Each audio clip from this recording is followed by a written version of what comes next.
Good day, class. For today's discussion, I will discuss to you about the significance of ICT in teaching and learning. But before we proceed to the discussion, I would like to ask you, someone in this class, to define what is ICT. Mr. Juvie Kailaluad, could you answer my question? Okay, good morning, ma'am. ICT is often used to describe the convergence of several technology and the use of common transmission lines and communication formats to transfer diverse data types. Okay, very good.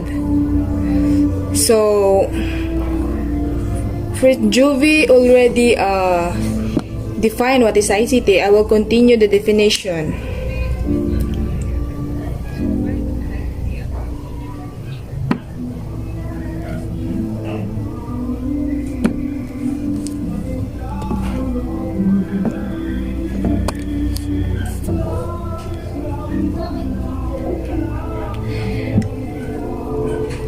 ICT, or Information and Communication Technology, is an extensional term of Information Technology, or IT. This stresses the role of unified communications and the integration of telecommunication like telephone lines and wireless signals, and computers, as well as necessary enterprise software, middleware, storage, and audiovisual that enables users to access, store, transmit, under, and manipulate information.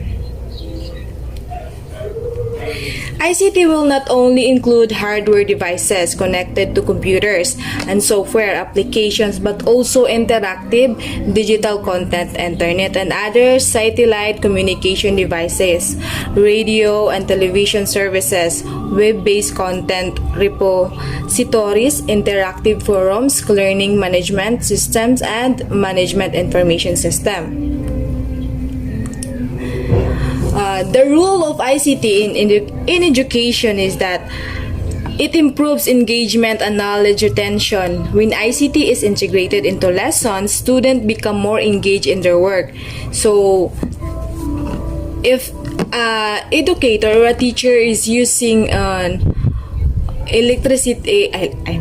technology in teaching, the lesson will become more applicable to the student, especially nowadays that most of the students are using technology. This is because technology provides different opportunities to make it more fun and enjoyable in terms of teaching the same thing in different ways.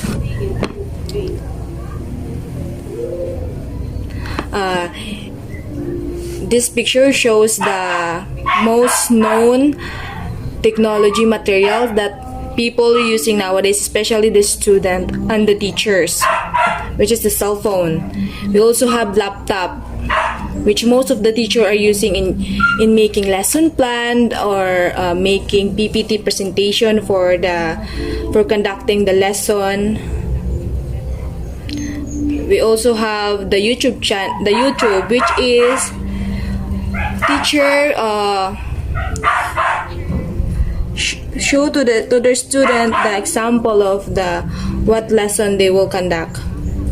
We also have Google, which most of the students are using, especially in searching some idea or knowledge that they want to learn when they cannot understand it to the teacher.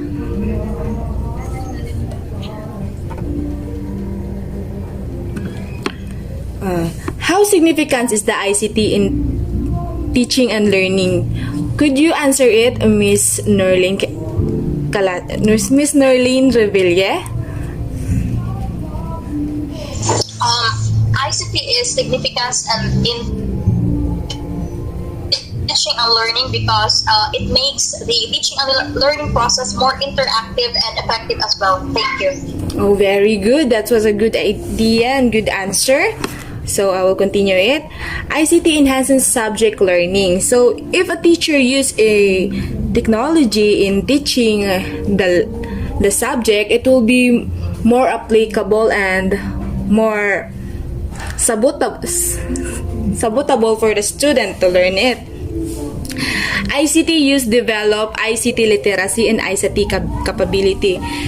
When a teacher use ICT in teaching, the student will gain more, will enhance their skill in how to use technology.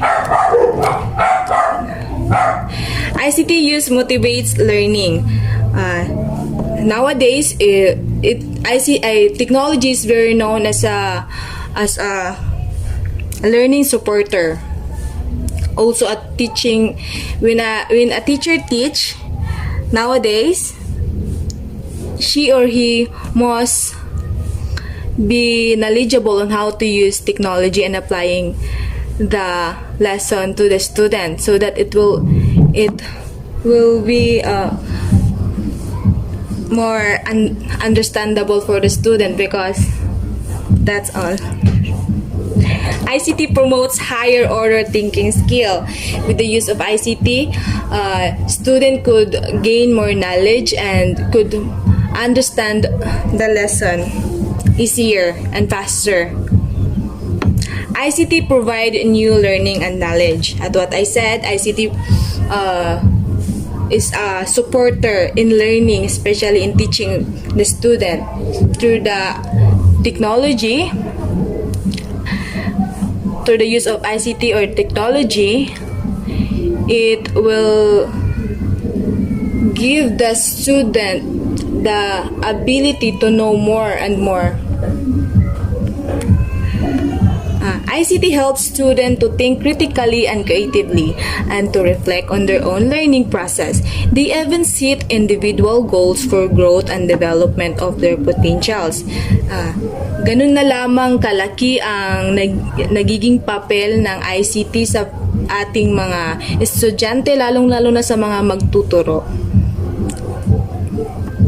ICT prepares teacher to meet challenges of the teaching learning task of modern age. It helps teacher in proper execution of their multidimensional responsibilities in various areas of education. That's why an educator or a teacher must be knowledgeable on how to use correctly and appropriately the technology, so that the learnings and the lesson will be effectively applied to the student. Okay. ICT is useful in teaching through conducting the lesson into easier way. For example, a teacher will not needed to write the lesson in the blackboard or visual aids. Instead of that doing, the teacher could just type it on computer and print it or connect it to the television, for it will be easy for the student to read the lessons in artistic and wide view. And this kind of example is very known and very palagi itong nangyayari sa isang klase, sapagkat bihira na lamang ang mga magtuturo na gumagamit ng mga traditional na material na kung saan gumagamit ng mga Manila paper or visual aid to conduct the lesson. Kasi ngayon parang high-tech na ang ating pagtuturo, na kung saan hindi sapat ang mga Manila paper upang mas mapalawak ang kaalaman ng mga student. Kinakailangan natin na bilang mga magiging guro, naging flexible sa pagtuturo. Okay? ICT helps teachers to interact with student, and this is true. Through the use of ICT, a teacher will not go to hindi na pupunta sa mga bahay-bahay ng mga kanyang mga mag-aaral. I-chat lamang niya ito, message or i-email, makakabuo na sila ng interaction or communication. It helps them in preparation, their teaching, provide feedback. It also helps in effective use of ICT software and hardware for teaching and learning process. It helps in improved teaching skill, help in innovative teaching. ICT helps a teacher to learn innovative methods of teaching. He can work with the student on various projects and assignment. It is also help in providing teacher contents, homeworks, etc. So, ICT brought a big help to the teacher, especially in making some lesson plans, some PowerPoint, some video clip that will be given to the student. It also help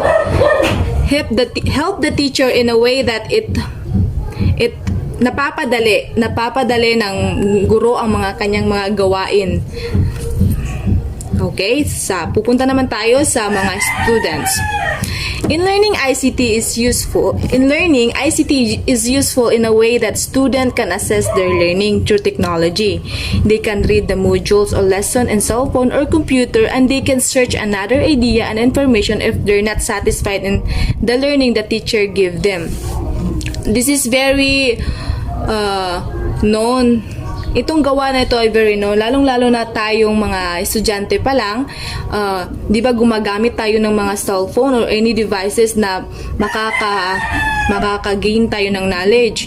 Example, we use cellphone para mag-Google, para mas ma-deeper natin ang ating understanding about the certain lesson nga na hindi natin naiintindihan ng mga tinuturo ng mga guro. In learning, ICT helps students to become competent and confident user who can use the basic knowledge and skill acquired to assist them in their daily living.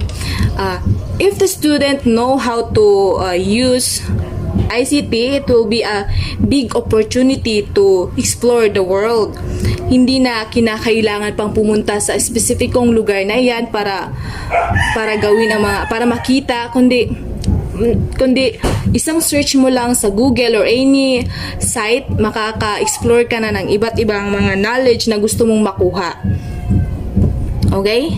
It aims to help learners to have an open and flexible mind, especially in the world of technology. Student can study through online resources. There are different resources that through which it will be helpful for student to understand topic. Student can learn from their place at any time. So, anywhere, if may ICT, ang estudyante ay mas mapapadali niyang, kahit saan ang estudyante ay matututo. Kahit cellphone lang ang dala, maaari na siyang makakonect sa mga aralin na gusto niyang pag-aralan. Kahit man malayo siya o saan man siyang lugar. That's all. Mayroon bang mga katanungan?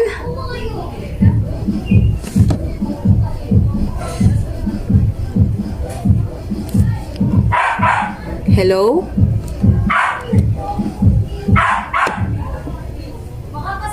Wala na po, ma'am. Naiintindihan ba kung ano ang kahalagahan ng ICT sa pagtuturo at pagkakatuto? Opo, ma'am. That's all, my lovely student. Thank you for cooperating to my class. I hope na may natutunan kayo sa araw na ito at sa lesson na ito. Thank you, ma'am. Thank you for cooperating also. I would like to screenshot sa mga magaganda kong estudyante. Mari ba?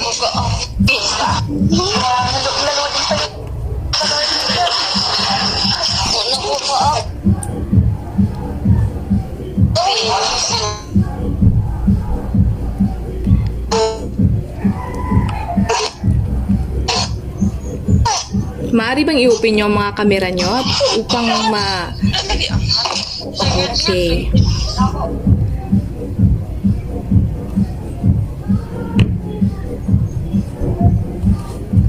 Sige, smile.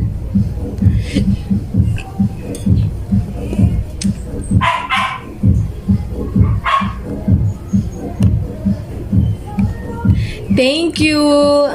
God bless you all. Yay! Thank you, ma'am. Salamat.